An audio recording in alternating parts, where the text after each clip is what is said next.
introduce myself, my name's Casey Gregerson. Tell you a little bit about my background is I grew up in Sheridan, Wyoming, and actually went to undergrad here at Rocky in 2005 to 2010. And then actually went to grad school at University of Wyoming and went to school for petroleum engineering. I got a master's in that, which I don't do any of that anymore. Don't use any of those 7 years of school, not currently using, but it was a great start to my career because I started off with Shell in 2000, so I put a little Shell emblem. I started off in 2010 is when I first started out with Shell. No, sorry, 2012. And but I had kind of the luxury when I went to work for Shell in my W-2 job was I went to the field and I was able to work for 2 weeks on a drilling rig and work at nights or days or whatever, but then I'd have 2 weeks off. And that's what allowed me to really get started into real estate. Because I bought my first house actually in Laramie in 2010 when I was going to school in Laramie. I had actually my dad at the time. Well, it's funny because probably everybody has a unique start, but my roommate was selling, his dad owned the house, and he's like, hey, Casey, why don't you buy that? My dad's gonna sell the house, why don't you buy it? And I was like, well, I hadn't thought about that, but I guess I'll ask my dad. And so my dad was able to actually use $10,000 from my college savings because I had played football at Rocky and hadn't spent all my college savings. So I had about $10,000 left that we put into the first property, and he co-signed with me and we went and got a mortgage, and that was the first property that I bought then. But then I didn't do a whole lot from 2012 till about 2015, 2016. And that's when probably like a lot of you guys have read Rich Dad, Poor Dad. But I was working in the field and I had all this windshield time. So I was listening to Bigger Pockets and doing all this education stuff. But I had 2 weeks off when I got home to where I could go in and actually start to work on like fixing up a house. So actually our second property we actually bought here in Billings. We bought it down on Wyoming Avenue, and we did all the work ourselves. We built the garage. He's an electrician, so he helped us redo the electrical, new kitchen, completely new basement. We did all new drywall. Like, I'll never forget doing the drywall, and I was the one scraping and sanding. I probably spent like 3 months down there sanding it, and finally got it to where we painted it, all looked good. And then we messed something up. We had to go in and install it was the bathroom. It had to be mounted because we had a real nice glass shower door, and it wasn't reinforced right. So we had to go open up the wall. I'm like, oh no, I've been working on this for months. Well, then we call a drywall guy who comes in there for an afternoon, cuts it open, reinforces it, puts the drywall, paints it all, and did it in like 3 hours. I'm like, we could have called that guy like months ago. Is it really that easy? But anyway, it was a really good school of hard knocks for me to like learn all the construction part of it because I hadn't grown up around it, but I got to kind of learn. It's helped me tremendously over my career to where now I can hold contractors accountable because I've seen enough of it. I don't know how to do it all, but at least I've done enough to be dangerous, right? But kind of the other part of my journey is in 2000, let's see, it was probably 2019, about a year before COVID, when you guys saw everything, all the markets in Wyoming and Montana were starting to get hot. And you could, at least for me, I could no longer buy on the MLS and make deals work, right? So that's when I started going direct to seller and doing doing a ton of marketing, right? And today we do a lot of wholesaling through our YO Houses company, but honestly, we probably do more flipping through that company than anything because this is a great group of investors, but in a lot of our markets in Wyoming, there's not a ton of smart, if sophisticated investors that know how to do a flip, or if they do, they're so conservative, they want such a big discount. I'm like, well, I'm not going to give up that much. Like, I could go flip this. So anyway, we end up flipping a lot of our deals, but one thing I love about Billings is you guys have a lot of investors, a lot of people that know what they're doing. So it's one of my favorite markets to do a lot of marketing in. So that's our wholesale company. And then Gregerson Properties is my holding company. So we've been able to build up our portfolio over the years, which is a big part of this presentation today is going to be talking to you guys about how to build up a rental portfolio and really be able to buy and hold and create long-term wealth and how to do that through financing. So that's a little bit about mine. And I guess the last thing I want to share is I'm really excited to have a group like this, right? I love masterminds. I love getting guys together, and I love being able to share presentations like this with you guys to help you guys learn some of the lessons I've learned, and I can learn from you guys as well. But I just love to be able to share like the things that I was able to do and I'm going to talk about a lot of them today, but I'm just really excited to share the different strategies with you guys to hopefully help you guys be able to accelerate and really build your portfolio. So the 10X principle in real estate, right? Everybody hears about everybody's talking 10X these days, right? So I think in general these days, you're really finding that learning how to invest, like the content's out there, there's a lot of training, there's a lot of free training. I think there's an abundance of like how to do it out there, right? Everybody kind of agree there? But implementing it's another thing. There's also, I think, a lot of good opportunities to network and partner and find different people to go grow your portfolio, right? So you're getting all that, and you're also so there's ways that you can know how to, so there's the education, there's ways that you know how to take the deal with partners, right? But how do you actually take down the partner deal yourself and be able to keep the equity and keep the long-term wealth so you could really get the big long-term gains, right? I think that's where you really create the long-term generational wealth. And that's what I want to kind of give you guys some of the tools today. And I know there's a wide range of people in here, right? Some of you guys have decent sized portfolios, probably done a lot of this. So I'm hoping you guys can have some good takeaways, but also some of you guys who maybe you're on your first or second property, how do you go to get that? How do you go to finance that next one is what I really want to help you guys with today. And kind of the foundation and why I've been giving this presentation for a while is I get on a lot of calls with a lot of investors and I talk about our portfolio, which I was able to grow to $15 million in about 18 months. So we were at this was just a couple years ago, our kind of, and I'm talking like total asset value was around $2 million of real estate I owned. But over 18 months, because we were going direct to seller, because we were using private money, because we were working with small banks, we were able to go to 15 million in like 18 months. So a big part of this presentation is how I did that, because I get that question a lot, and I try to walk people through. So I'm really excited. That's a big reason why I'm recording it today, so I could share it with other people to kind of show you guys the steps. So to get started, again, just a little bit more fundamentals, right? If you wholesale everything, if you flip everything, if you don't hold any real estate, you're really not getting that long-term wealth, right? You're not getting that long-term cash flow. You're not getting the appreciation. You buy and hold people know this is why you're in the game, right? The mortgage pay down you're getting over time and the tax benefits. I think all you guys are in this room for all those kind of big four reasons. So I wanted to really drive that home. But again, being a buy and hold investor gives you all four of these. Okay, so the main ways to kind of bankroll. So now we want to go be a buy and hold investor, but how do you actually bankroll it? So I want to kind of talk about, this is going to be kind of the meat and potatoes of this presentation, all these different ways to do it. So to kind of give you examples, right? The first one is traditional mortgages. This is where most people start out, right? That first house I talked to you guys about in Wyoming that my dad helped me buy, I went and got a mortgage, right? My dad, at the time, I didn't have a bunch of credit. Well, I had decent credit, but I didn't have a strong job. I was working at the school, but my dad helped co-sign with me, right? Typically, you've got to have good W-2 income. I'm going to kind of go through the pros and cons, but the traditional mortgage is how a lot of people get started, right? And again, these are when you talk to your lender, right? This is a secondary market loan or a loan that they're going to sell on a secondary market, right? So that's the first one. The big one, which I got underlined today, which I'm really going to dive deep into, is doing these construction loans, working with portfolio loans. It's working with these small banks and credit unions to really build your portfolio, right? Because on number one, you can go up to, I guess technically you go to 10 with Fannie Mae, Freddie Mac, right? But I don't know how many people have actually gone to 10. I think most people go to about 4 and they're like, screw this. I'm not jumping through all these hoops. So I'm going to go start working with small banks, credit unions, DSCR loans, some of that stuff. I got to Brian's laughing over there. But I'm going to bring in Brian today, give some perspective.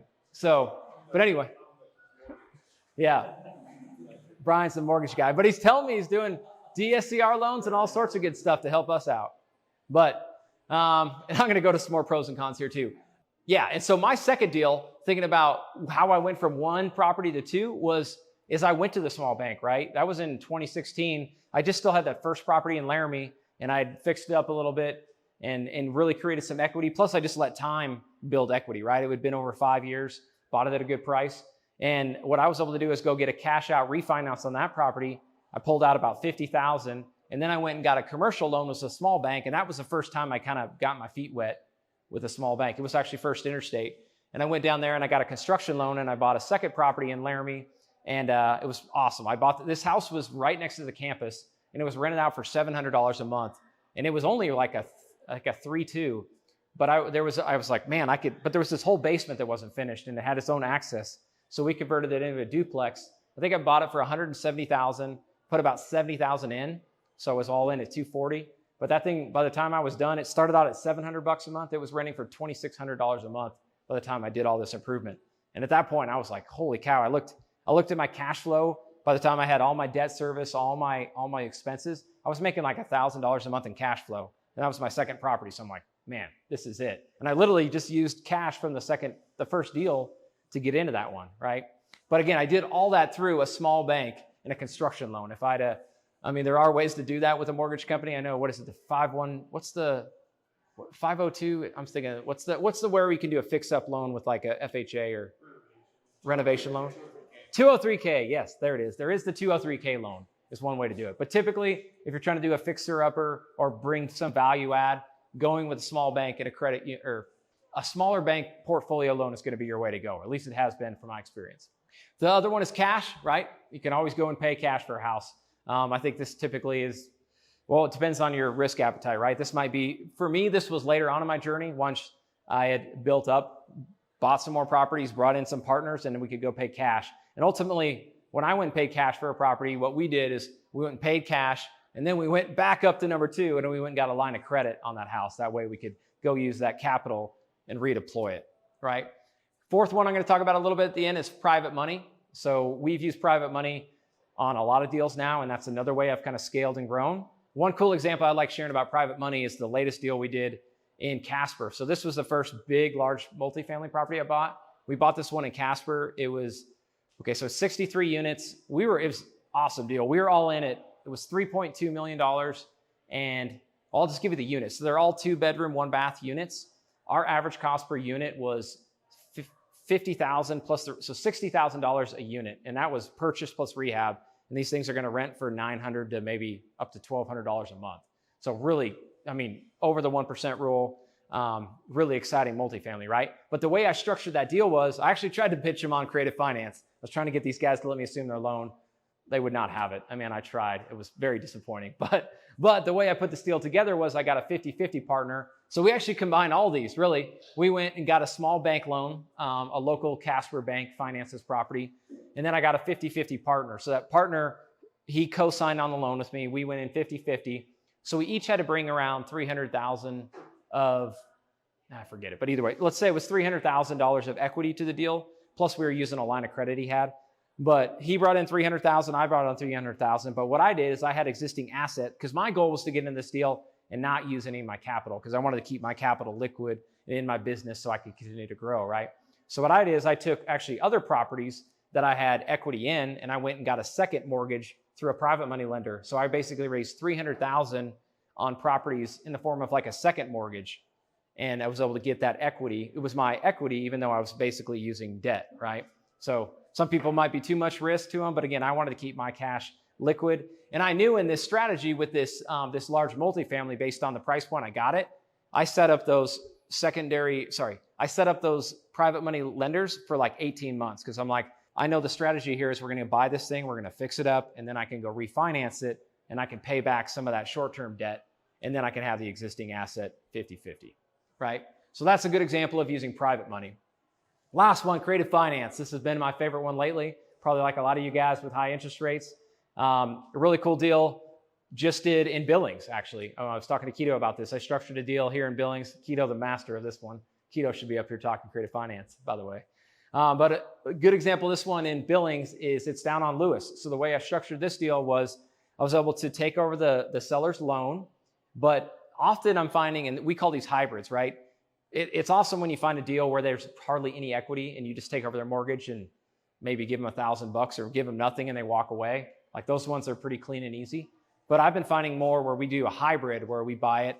So this deal, let's say the guy's loan was $150,000, but we bought the house for $340,000. So I gave him a second mortgage to the seller based on his equity for that difference between, if that purchase price was $340,000, let's just use your numbers, and his loan amount was $140,000, then that difference of $200,000 was what I give him as second mortgage. And that's why we call it a hybrid, right? So we set it up as a contract for deed to where now I make a payment each month. Part of my payment goes to pay off his mortgage, and the other payment goes to paying the second mortgage of his equity, right?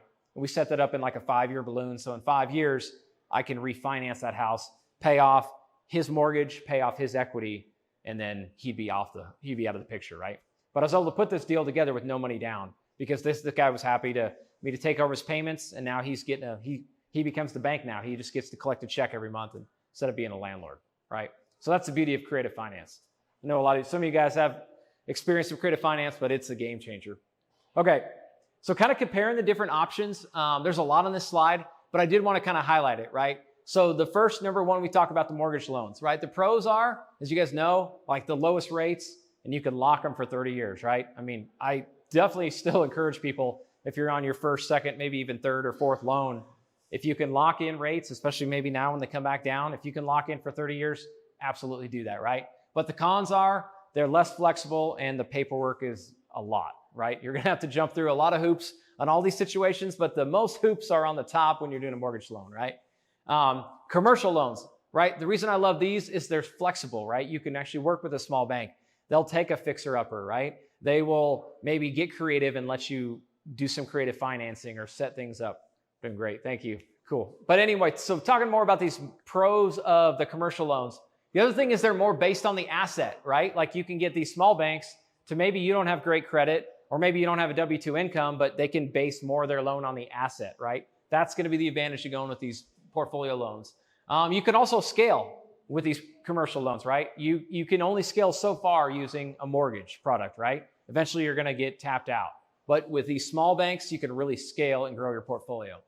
The cons are they're typically adjustable rate, right? You can't, not too many of those you're going to lock in for 30 years. Typically you're going to have like a 5-year balloon or you're going to have adjustable rate after 5, 7, 10 years.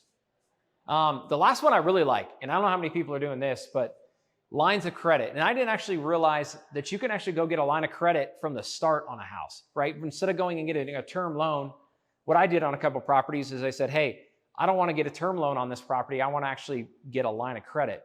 And sometimes you got to pay cash. Some banks will say, well, I should ask Brian, do you have to get a line of credit on a house that you're going to buy? Would you have to go pay cash for that? Or could you just do a line of credit from the start in first position? Yeah, this is probably my favorite one of all of them, right, guys? So the other beauty of this is if even when you're doing a buy and hold, right? A lot of people think they don't want to do a line of credit maybe on their buy and hold product, but the beauty is that becomes like you could pay that thing up and down even on your rental, right? So I love it if you're like actively doing real estate because there's times where you're really liquid. And if you are, pay that thing off all the way, right? But there's times where you're not liquid and you want to have that cash, right? So that gives you the ultimate flexibility. And then think about the interest piece, right? If you have a normal loan product or a term loan and you want to go pay it down to pay less interest, you can't, well, you can, but you're not going to get back access to that capital unless you refinance, right? The beauty, again, you can pay in and out of it, but you're going to pay less interest, right? Because you're only using it when it's out. And the other thing is they're often interest-only payments, right? So your cash flow is technically higher on them if you're just looking at it purely off cash flow, right? So this was a strategy taught to me a couple of years ago. I'm like, man, I want to start getting more properties with lines of credit because that'll ultimately give me the most flexibility to grow and scale, right? The downside is you typically got to renew them. Yeah, so it is a HELOC, right? So you can, and most people just think do a HELOC on your house, right? But you can go get a line of credit on a investment property as well. And the only downside is they're typically adjustable rate, which depending on how you're looking at it might be a plus or minus right now. And the only thing I don't like is most of them want to just do 1-year terms. So literally after a year, you got to go renew everything. Typically they won't charge you points again, but it's just a process. And I just don't love it because they could technically say, no, we're not going to renew this. And you're lost that loan, right? But typically if you're doing, from my experience is if you get to the year and they don't want to keep that, they don't want to renew it, typically they'll term it out for you. So they're not going to just be like, all right, balloon's due in a year, give me that $200,000. Typically they'll term it out for you, right? But I have found some banks, actually First Interstate gave me a 3-year line of credit on something. So I think if you find the right bank, there will be some that'll do a longer term. Because I think that's the best of both worlds. If you can get the line of credit approved for 3 to 5 years and then be able to get in and out of it over time, that's to me the best. Any questions? Definitely hop in. Thanks, Deegan. Oh, I did have that little tip though, is early on, spend more time with local bankers. Oh man, and less with, but hey, I would change that. I would say less with like just purely mortgage people. Mortgage brokers I actually do like, because the mortgage brokers know multiple people, and like Brian, you've got multiple products that he can put you in, right? When I'm telling you guys, don't go spend a bunch of time with a Wells Fargo mortgage person or a US Bank mortgage person. Like, don't go deep with those people. Go deep with either small banks or people like Brian that are mortgage brokers, right? And they have relationships have other ways of getting deals done, right? But that's super important, is really go deep with those guys. I found that, I don't know, a lot of you guys probably know that, but that's one thing they don't teach you is like, go start building relationships with the small banks, right? Like my second deal I talked about where I bought that construction loan in 2016, I built a relationship that day with that lender that I still have to today. And now I've got a 6 or 7 year track record with that guy so I can keep growing. But not all banks are built the same, right? So I want to give you guys a couple tips on how you guys can start to separate yourself when you're talking to these local banks, and Brian, definitely hop in when you see anything you'd add to it. But like, I want to give you guys some little tools, small things that you might not be thinking about that you can really do to build that relationship with your small bank so you can really grow. So the 5 C's, this was taught me actually that banker I just told you about that I did my first construction loan with in 2016. We actually did a panel one day, and he was going through, he's like, Casey, or he actually did this for everybody. He's like, it's the 5 C's of lending. And I've always liked this, right? This is kind of what every banker is thinking about when it comes to you. So if you can think like the banker, then you can really get them what they need, right? So when they're looking at you, their question is the 5 C's, right? They want to know how much cash you have, right? Either for your down payment or how much cash reserves. That's a pretty obvious one, right? Other thing is cash flow. They want to look at the asset, and also look at you, like how much cash flow do you have coming from your rental property, from your W-2 job, right? They want to know what's the cash flow look like. The other thing is the collateral. Like typically, we're in the real estate business, so almost always it's going to be collateralized by the asset, right? There are some unsecured lines you can get done, but typically the collateral is the property. This is an underestimated one. It's your character. So these small banks are going to start to want to know you as a person, right? They're going to want because that's where it separates from maybe the mortgage company that doesn't care who you are or what you do. It's all, what do you on paper? These small banks care about you and want to see that you perform. The best story I'll share what it's about with the same guy, the same lender I keep talking about. His name's Kent Wood. So it was like the 4th property I think that I'd ever bought. We bought this house in Laramie. It was an awesome deal. It was going to be like a 1% deal. I was going to do the burst strategy, get all my money out, because I bought it for $100,000. I was going to put in 80, but I'd already got a sub-2 appraisal, or not sub-2, the subject to the completion was appraising at 240. So I was going to be able to get all my money back.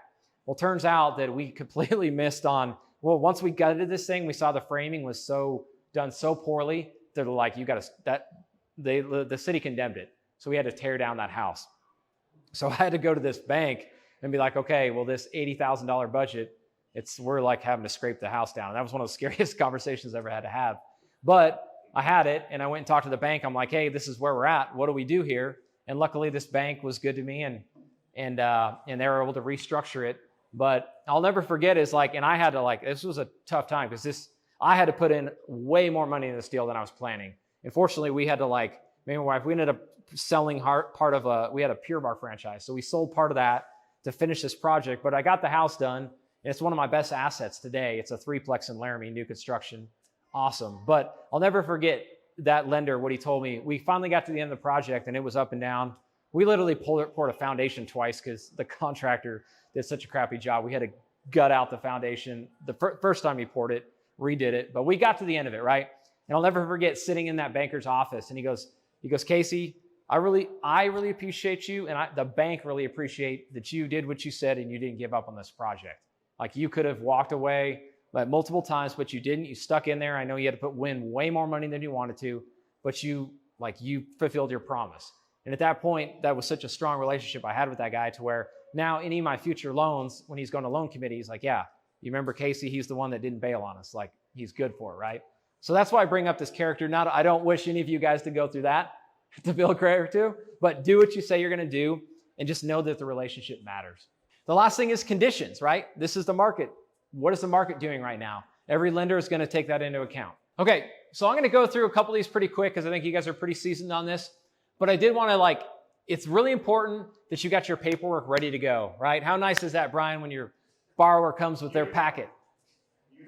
Yes, not many people do. So again, this is where you separate yourself, guys, and get better terms with these banks because you have all your stuff ready. And I promise if you take the time to build it out, you're going to have it ready, and it's going to save you time.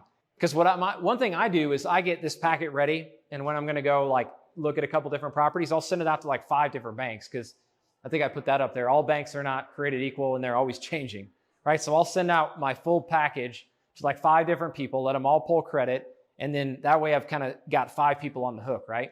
But I've also got all this stuff ready to go, right? I keep a folder. This is my little folder I keep on my computer, right? It's got all my year's financials. So I keep a financial statement, a real estate owned schedule. This is basically just a big summary of every little rental property you own, what you owe on it, the debt, so the debt, what it's worth, the rents, all that different stuff, right?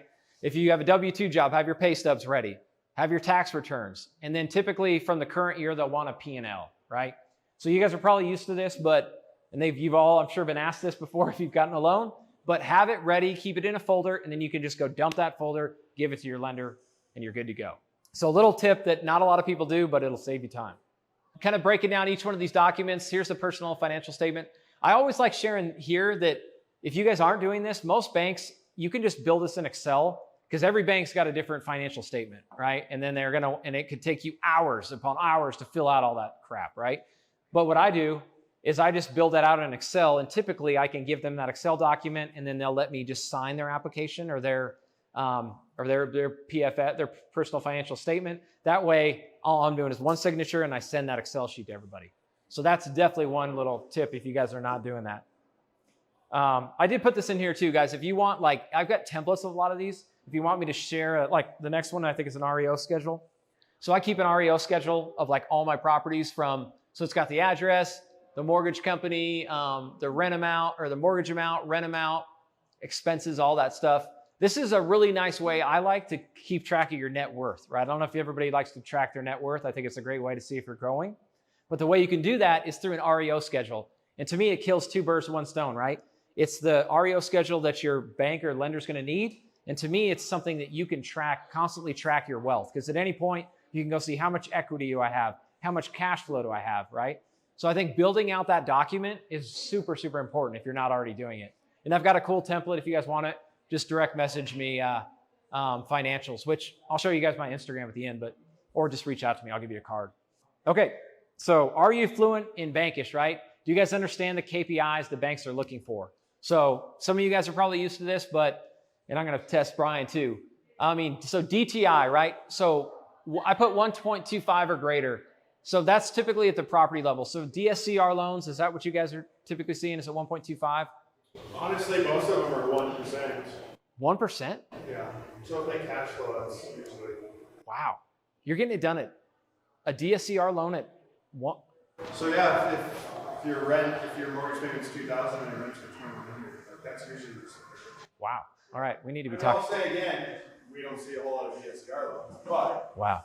Let's define the acronym.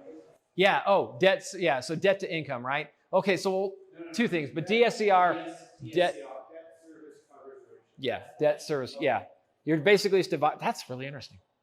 Yeah. Almost all the other ones want a little bit of cushion, but it's basically measuring the 0.25 is your cushion and how much cash flow you're making, right? If it's 1-to-1, you're literally your rent, the money coming in equals the money going out, right? Would be 1-to-1. So I'm impressed. If you got equity. That is a unicorn. That is the first time I've ever heard of anybody being low. I've seen 1.15, but never 1-to-1. So that is good, Brian. Brian is the guy to talk to. I like it. Cool. So, yeah. And then typically if you're looking like a mortgage, how about mortgage? What is your DTI typically metric on somebody's mortgage? What do you look for? Debt to income. What's a good metric? I guess I'm a little, because most of the debt to income we're talking about, yeah, it's going to be, so that 40. The 40, yeah. That's so what. 50% back end, that's all of your debt. We don't want to go above that. Like that's kind of, and then 40% front end, which is your housing ratio. Okay, 40% back. Of course, I would love to be lower. But yeah. Okay. Gotcha. So that's why I put on the personal level, they're typically doing that as a percentage of the money you have coming in versus going out, right? That's your DTI. I'm sure everybody's been asked that. But when it comes to, again, more the commercial, the credit unions, the small banks, they're going to look at more of hey, what is the cushion? What is the DTI, right? What is it based on how much money is coming in versus how much is going out on the property level, right? So that's just an important one that that's how they're going to evaluate it. And if you guys need a template or something to evaluate a deal, happy to share a quick one so you guys could run those numbers. Liquidity, right? So, man, this probably varies every bank you talk to, but I know, and I was shocked. I don't know. I had a lender a while back go man, Casey, I've been working on liquidity too, but he's like, you should have 10% cash reserves for every dollar in debt, right? That's a rule of thumb, but I don't know how many people that are actively in real estate doing that, right? That's a lot of cash, right? So as far as the creativity part of that, the liquidity portion of it, 10%, say whether it's emergency cash reserves, basement funded, My thought on that was, what if you HELOC one of your properties, or whether it's multiple properties, to keep that liquidity reserve unused in a rotating line of credit, and then use that as needed, as opposed to keeping $20, $30, $100, $200,000 in the bank, Yes. if you get the S&P or whatever. Yes. It's better to HELOC that Oh, cash man. reserve. And you talk, my brother's a commercial banker, sister-in-law's a mortgage banker, and he's like, that's kind of really depends on, if you're trying to have 200,000 in reserve, probably makes sense to HELOC that and pay the fees and stuff, but if you're only $20,000, $40,000 reserve, maybe cash. So that's something we've been looking at, and really creative with that cash on hand, through that rotating credit line, or rather to build that account rather than put it to the pocket. I love it, Deegan. I have the exact same thought, right? Because it's like now I've got a bigger portfolio and I should be carrying a ton of cash. And it's like, that kills me to have that cash doing nothing, right? That to me is the solution though. Go pay off, go get a property with a line of credit to where now you're not paying that 5 or 6% or maybe 9% if you just borrowed it, right? So I could not agree more. You just got to be, the only thing I'm being cautious of is, let's say we get to the end of that year. That's why I mentioned on those line of credits, if they're only good for a year, man, at the end of the year, that bank could change its mind and then, oh man, there goes my liquidity. But if you do it on your house, typically I think you can lock those in longer term. It's really smart. LTVs, if you guys haven't, probably a lot of you guys probably know that, but in general, 70, 80%, that's your loan to value, right? That's what people are, it's probably been closer to 70% in the last year with banks, but some will go up to 80. And I did mention that, yeah, if you're starting to go with hard money or you have a really strong relationship with a small bank, I've been able to get over 80, right? But again, you're never going to get that with a mortgage company on an investment property. You've got to find, the only way you start getting above 80%, and that was the way I was able to scale, is these relationships, these small banks that understand what you're doing. And they understand that Chris is buying an awesome deal at like 60 cents on the dollar. He shouldn't have to put 10 or 25% down, right? But the only way you can do that is if you go find either hard money or a really good small bank that understands what you're doing. Cool. So common reasons for denial. I wanted to go through these and just kind of give you some mitigations, right? So you don't have good W-2 income, right? You don't have 20 to 25% down, or you have bad credit, right? Which to me is less important. You can get around that one pretty easy. But anyway, solutions, right? You could partner, right? You could get a cosigner, bigger down payment. A lot of times the mitigation for bad credit or not consistent income is you can always put more money down. I know most of us probably don't want to do that, but that's the solution, right? Or like I've been talking, build relationships with a small bank, right? If they understand what you're doing and they understand who you're about, your track record, then you could overcome the 20 to 25% down because you built a strong relationship. Talking to more banks. So if you go to 5 different bankers, you probably get 5 different answers, right? So talk to lots of banks. If you take anything away from today, know that you should be talking to a ton of small banks, right? Don't put all your eggs in one basket, because that guy might be awesome, but he might not even make all the decisions and he might not even be there in a year. So talk to lots of little banks or lots of small banks. Getting referrals, right? That's another big one that I always say when you're trying to find a small bank, you go ask a bunch of them, but like Gene has helped me a ton. He's introduced me to a lot of really good small banks up here, right? But always go find somebody in the market that understands that and has relationships with these banks. And it's just like any networking, right? When they can make an introduction, it makes a huge difference when you go to have that first conversation with that lender. And then the other thing is get around all that is seller finance, right? That seller doesn't check your credit, doesn't care how much money you put down. Yeah, and then just a couple little tips of how do you actually build that relationship with? I don't know if you guys do this, but like take Brian to lunch. Brian might even pay, right? But go to lunch with lenders, right? This is how I learned all this, is I just learned by going to lunch with them, asking them, like, what do you need from me? Like, what are you looking for? My question was always like, hey, the one I just mentioned to Chris, like, hey, how do I get to put only 10% down on a deal? Like, explain, how do I do this? If I'm finding a really good deal, I've got equity.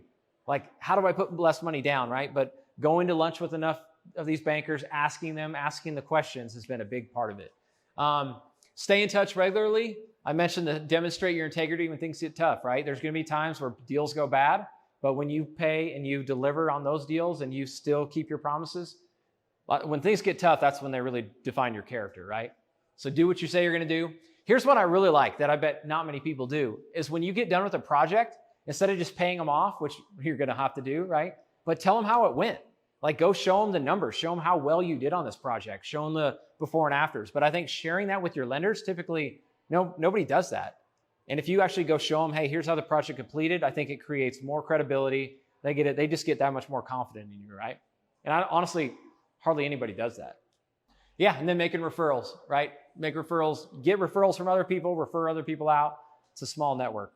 Oh, sorry, and the last part of that referral was referring other people to your great lenders, right? These lenders, anytime you can go give them someone else that's a good borrower, it helps you and them, and it's just a great win-win, right? But that also makes a difference to your lender, and he's gonna obviously look kindly on you. Okay, so what if you don't have enough money saved, don't have a strong W-2, don't have a whole lot of track record, right? Because those are things that we really need to become bankable and have good financing, right? But what if some of you guys might be saying, I don't have all these things, right? Some of you might have all of them, but if you don't, that's when really you should go to private money lending, right? So I kind of went through the different parts of this. This is a whole nother presentation to talk about private money, but I wanted to kind of touch on it, and yeah, I can answer more questions on it at the end.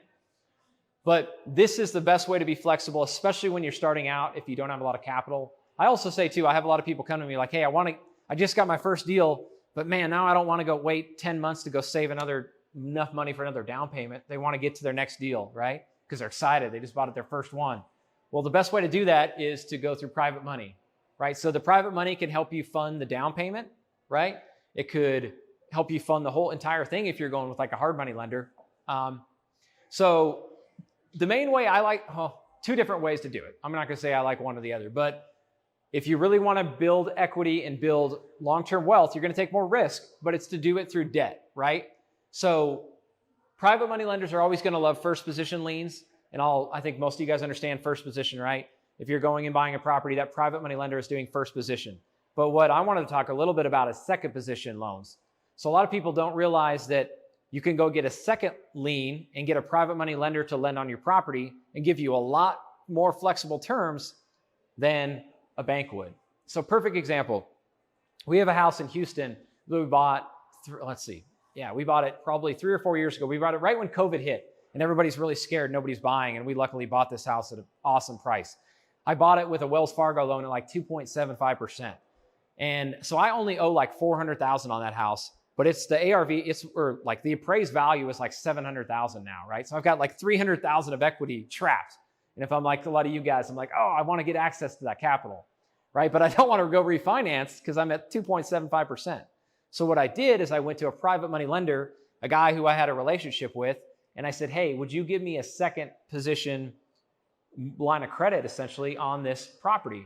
And he's like, heck yeah. I mean, and plus the cash flow was there. I mean, there was a ton of equity. So he allowed me to go all the way up. We actually did like a $200,000 line of credit, which allows me to fix and flip with, right? And have more liquidity in my business. It allows me to tap into that equity, right? I pay him like 12%, I think, on that deal. But I mean, when I look at my blended ratio of like my first 400's at 2.75, and then that other 200's at 12, it's still pretty good, right?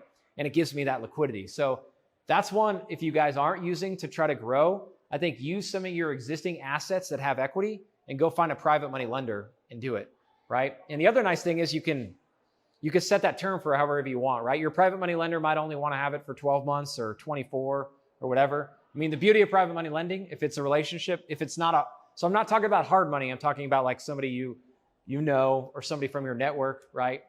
Those are guys you can set the terms, or you can figure out terms that work good for you. So I know a lot of you guys are doing that in here. A lot of you guys already are private money lenders yourselves. So really cool stuff, really powerful tools to grow in real estate there. And then I did put unsecured. Like sometimes if you know the person well enough, you can get them to lend you the money without securing it, right? The other part is equity. You guys probably understand this. I went, for example, 50-50 partnership. We're actually doing stuff more now with like a fund where we have a GP LP set up where I'm the GP and I bring in limited partners and we invest on properties. This is a much better way to go do buy and holds, is through that setup, right? It's a little bit trickier to do the debt on buy and holds unless you're doing like the BRRRR strategy, right? Where you're buying it you're going to fix it up and then you can pay that person back, right? Unless it's somebody who's like, hey, I'm good with my 12% and you're okay paying 12% for 2 or 3 or 4 or 5 years, right? Yeah, so I'm going to keep moving, but any other questions on private money? Just wanted to go over that strategy. It's a whole nother one in itself. The waterfall. Yeah, what about it? Explain it. Yeah, I put the waterfall in there because typically that's how, I didn't get too much into this, but you could structure your real estate funds and syndications. Typically, they'll have like a preferred return where you pay your limited partners the first 6%. And then after that, so the way mine's set up is, okay, the first 6% of the profits go to the limited partners. And then after that, it's a waterfall to where for every, let's see, typically from 6 to 12% return, I get 20%, they get 80%. And then when I deliver them 14%, it flip-flops to where now I get 80-20 or whatever. There's a lot of different ways that you can incentivize, because the reason you do it is you want to, as myself as a general partner, I want to be able to get paid well when I deliver on this investment, right? So I fix the 6%, and then the more money I make for the investor, then I start to get, that's why they call it a waterfall, because it makes sense. It's pretty complicated, but it's a great way to structure. This is more if you want to put multiple properties together and really bring in limited partners. It's a great strategy, but it's much more complicated. Anybody limited partners or general partners on any real estate stuff in here? No? Yeah. Anyway, it's a whole nother, I've been slowly dipping my toe into it because it's a whole nother animal of working with limited partners. I will say this, it's a lot different than the debt partners, right? And I actually found when I was raising my first fund, that big multifamily property I told you guys about, I actually wanted to buy that in my fund.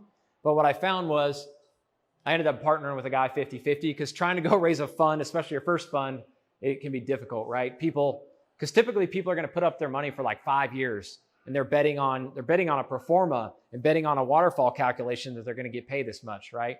And if you've been doing it, you have a track record, it's an easy pitch. But what I found was easier for me, and I guess it's really good, I think, to share this, is it was a lot easier for me for these people who are interested in investing to put them in as debt and just put them in on a single property where they could point to that property. They knew exactly where their money was being secured by. I could say, hey, this is a 3-month flip. It could be up to 6 months. And maybe we'll give ourselves an additional 6 months just in case. But they were more fixed and it was easier for my investors to digest. All right. So my strategy has been get more private money lenders to do this. And then as I work those guys through multiple deals, then I can funnel them down into, hey, all right, now let's go do a fund. Now that we've got a track record together, you've seen me pay you back. Now we can go do a bigger project. But I will say trying to go right to here, 0 to 1 is difficult. Starting off with just debt is a much better way to raise money, I think. Really good question. I'm going to skip this slide, but we can go into it later. These are just ways that you guys can really pitch your private money lenders, right? For why this is such a good investment. Good returns, diversification, it's secured by the asset, creates passive income for your private money lender, flexibility to get in and out, and then I like it for control, right? You could set you have ability to set it up to create a win-win for you and your investor, right? Versus the bank where it's like this rate, this term, you get to set the terms. All right. Oh, a couple more. I'm just going to keep moving. Okay. So what if you can't has anybody had issues making deals work in the last 6 months with high interest rates? Been a challenge, right? So I think the biggest solution, you guys could probably guess, the biggest solution to this is creative finance, right? Here's a quick graph. So, right, this is shown from 1980s to the 90s. You can see rates dropping, but this is the huge, this was we're 2 to almost 10%. Luckily, looks like we're maybe coming back off that. But that's just a good graph to show you guys the big jump we had and why it's been so hard to finance stuff. But how do we still access and buy properties? And how do we actually still go back to these 2020 interest rates, right? I don't know if we'll ever see them again unless we go through creative finance. Here we go. So I told you guys that example. And again, this is a whole nother presentation in itself. I'm just going to touch on it. Love to dive deeper with any one of you guys afterward or anytime. But I told you about the subject to hybrid. That was the first one I mentioned where you're taking over somebody's mortgage and you're making a payment based on their equity. I honestly think this is probably the most common one that we've done. because people typically have equity, especially you guys probably have that in Billings, right? Typically people bought, unless they bought like a year ago, they've got some equity. The other cool thing we do a lot of is a seller carryback. So this is a great way, this is another great way to scale, is if you have a seller, and you gotta have, this has gotta be with a small bank that you have a relationship with. You can't do this with a mortgage. But what you do is you go say, hey, I'm gonna go finance 75% with the bank, and if it's a good enough deal, the seller will carry back 25%, which can be your down payment, right? So then you have a loan with the bank and you have a loan with the seller. I've done quite a few deals like that where I was able to put no money into the deal and I was able to take over a great asset and everybody was happy, right? Because a lot of times the seller, if they get 75% of the purchase price, they're happy, right? They're able to pay off their loan and they're able to take some cash out of the deal. That last 25% might not be a huge deal for them, but it's a big deal for you as the investor because that's cash you're coming out of pocket, right? So I found a lot of deals where sellers are willing to carry back and they just got to understand they're in second position, but that's again where you can, if you bring some credibility and can really build a relationship. Go ahead. Is that typically something like a foreclosure situation or where do you apply? Typically, now probably not as much for closure. Yeah, maybe. I mean, if you got them caught up, but I see it more with elderly people that are like, they don't need all that cash and they're happy because the rate you can negotiate, right? If it's somebody that really wants a high interest rate and the numbers still work, they might love it because, hey, I'm going to get, okay, here's the thing. So it's their asset. What I really like is it's their property. So they know this asset, they know there's value. So you're literally, you might be giving them 5, 6. I mean, I've negotiated them as low as like 3%. Well, some to 0%, but a lot of times the happy medium is 5%. And this was a way better pitch like 2 years ago when you couldn't go down and get a 5% yield at the bank, right? But typically you're like, all right, I get 5% return. Like if they don't already have plans with that money, it's a good way to keep their money at work and it's very well secured because it's in an asset that they know and they know it's not going to go to zero. To me, it's been an easy pitch. But definitely people that have a lot of equity. So it's the people that either have the property free and clear or maybe they have like a 50% loan to value ratio to where they get some money and then they leave some money in it. And honestly, you know what? The other thing is it's good on these houses that you're having trouble selling, right? So example I had was in Laramie. It was this house that was a little bit overpriced at like 500 and I think it was priced at like 600,000. I'm like, if I got you 525, but you just had to carry back 25%, would you do that deal? And they had no other offers and it was a little bit overpriced, but I knew that I could get in and rent it for way more than that. It's like a 8-bedroom house that turned into kind of a frat house for us, but it rents out really good because students will rent it by the bedroom. And lenders usually consider that as cash. Yeah, that's the key part, right? So you got to have the right lender that understands you because yeah, typically a mortgage, they're not going to like it because you're 100% leveraged, right? But it depends though. Like I talked to some banks that are like, I don't care as long as we're in first, we're protected. That's all that matters. But other banks are like, no, you're leveraging too much. So it really depends. Go ahead. I had two where the seller just carries a silent second afterwards. Right? Yeah. You put up, pay them their 50% whatever, and at the end, they carry a silent second for the balance. Yeah, does that make sense? So you wouldn't file it at the same time. You would give them their cash, and then you could go give them a promissory. You could go record. It just depends if you want to record it. Yeah. The other perspective I got from one bank was like, he's like, hey, I actually like this better because then I know, let's say that you disappear or you fall off the face of the earth. There's somebody in second that is probably going to go hop back in and perform on this loan. So he's like, I actually kind of like it. It's more protection for me. Because like these people, I know that person is not going to just walk away from their 100,000. They'll probably step into your note and take it over and then they don't have to foreclose. But it depends. But a lot of banks are like, no way. Don't want to touch it. All comes back to that relationship and them knowing you. So yeah, a couple other ones. So I talked about seller carryback, contract for deed, right? This is a great way, great strategy. That one I told you guys about in Billings, where I did the hybrid, I structured it as a contract for deed. That's a great mechanism that really protects the seller and it doesn't protect you quite as much, but it's a really easy one to get the seller on board with, right? Because you go tell your seller that, hey, literally, if I don't make my payments to you, I lose everything. You don't have to foreclose. It's a simple process to where if you don't make your payments, then they take over the house.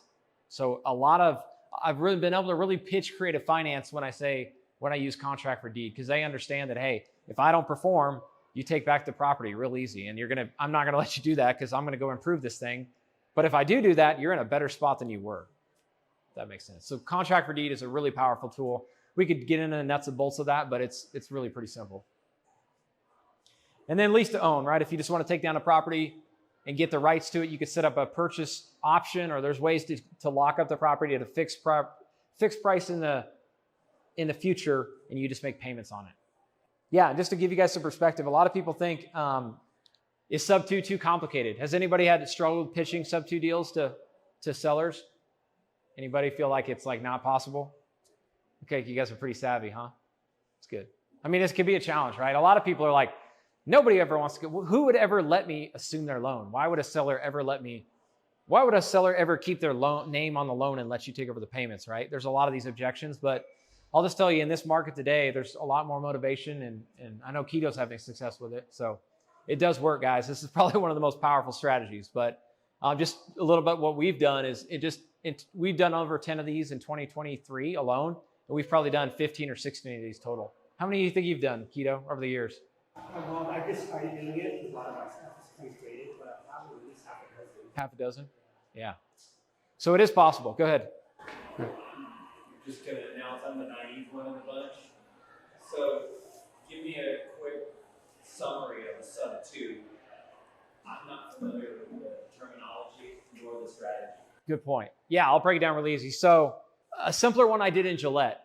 This property, and it also, here's the deal. Here's an example, guys, when it works really good, when there's not a lot of equity. So house was worth maybe 140 if she listed it. If she owed 120. So by the time she paid an agent and made some repairs, that 20,000 of equity was going to pretty much get ate up. So there wasn't a whole lot of incentive to sell it through an agent, right? But what I was able to do is say, hey, well, this one I actually did no money down. Sometimes I'll just give her like $2,000. She'll walk away with $2,000. And then I'll say, I'm going to take over your mortgage subject to, right? So I'm not assuming their loan. I'm not going and applying at the bank to assume her mortgage. I'm just saying, I'm going to take over your mortgage payment subject to. So she actually her name is still on the mortgage. I still own this property. I've had it for about 3 years now. I make her payment every month. She's still on the mortgage, but she signed the deed to me. So I own the property. I hold the deed. I can depreciate the property, do everything I need to do, but she's still on the mortgage. And so I just make her payment every month, and she's happy. She continues to have good credit, and yeah. And she's out, meaning she's moved on? Yeah, she moved out of the house. I turned around and rented it. It works great with people who don't want to be landlords, right? Like you guys, a lot of you guys manage your own properties or have property management, but a lot of sellers, they don't want anything to do with being a property manager. I use that on my calls all the time. I'm like, not everybody wants to fix toilets and be a property manager, but we love doing it. And I would love to take over your payments because I'm going to turn around and rent it and make the cash flow on it. And that's what I do is I pitch. I'm like, I can't give you a whole lot of money down because I'm counting on making the delta between your mortgage payment and what I could rent it for, right? So anyway, yeah, that's pretty much wraps it up. So I will share, if anybody's interested, this is we get a lot of sub-2s that we actually just sell, right? So I was talking to Keto, we're selling our one on Lewis Avenue. I think the guy's going to put like 30,000 down because, and it works good for us because we have a ton of marketing costs and payroll and overhead. So a lot of our sub-2 deals will actually just wrap or sell to other investors. So I've got a list of our inventory. I could send you guys this in a Google sheet, but it's got all of our deals. I've actually got one up on Rimrock that we're seller financing. Or sorry, I've negotiated seller financing. So what I do is I either turn around and wrap it to you guys, or for example, the one on Lewis that I'm doing with Jordan, we're actually going to assign my rights to the contract for deed to this other investor. So anyway, got quite a few deals. If you guys are ever interested, I will say this about sub-2, you got to be, I know Chris is probably familiar with this, but you got to do a lot of marketing to get in front of these people. Sub-2 is not an easy one to pitch, and you got to pitch it a lot to make it work, right? I mean, I don't know.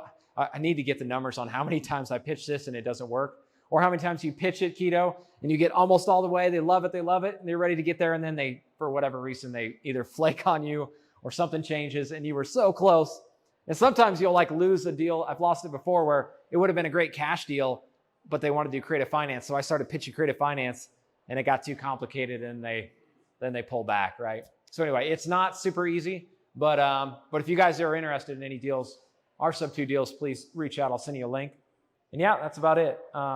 please follow me if you guys. So I share a lot of my strategies, a lot of stuff I do on Instagram and on social media. So you guys do want to follow me. That's why I do it, because I love talking about it, and love helping other people. So if you're interested, follow me on Instagram. And then we're doing more webinars and like Q&A sessions. So if you ever want help, if you ever got a deal you want to talk through and run numbers, I'd love to help you guys. That's probably one of my favorite things, is analyzing deals and talking to sellers. So always helpful. Always want to invite you guys to do that. Also, if you got a lead that you're just struggling to close, that's just one of the main things I do in my day-to-day. Is I have VAs that do my cold calling, texting, and a lead manager that books appointments. But my main job is just to do acquisitions and talk to sellers. So I do it all day, every day. And if you got a deal that you're stuck on, or maybe you feel like it's a good candidate for creative finance, love to help you guys and work you through that lead. And if it's a lead that you just want to pass off and I give you a referral fee, that's awesome. Or if you just want me to help you walk through it to get it done, that's fine too. Because a lot of you guys, abundance mindset, I love to help you guys because I know it'll come back around. Cool. We're about to get into the, let's do the roundtable, and then we can do Q&A.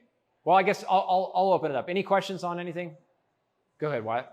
Did you recently quit your W-2? Yes. How did lending change for you with banks and stuff? Good question. So, you know what? I kind of got away from the mortgages and the mortgage companies and a lot of that several years ago. So I was really just working with the small banks anyway.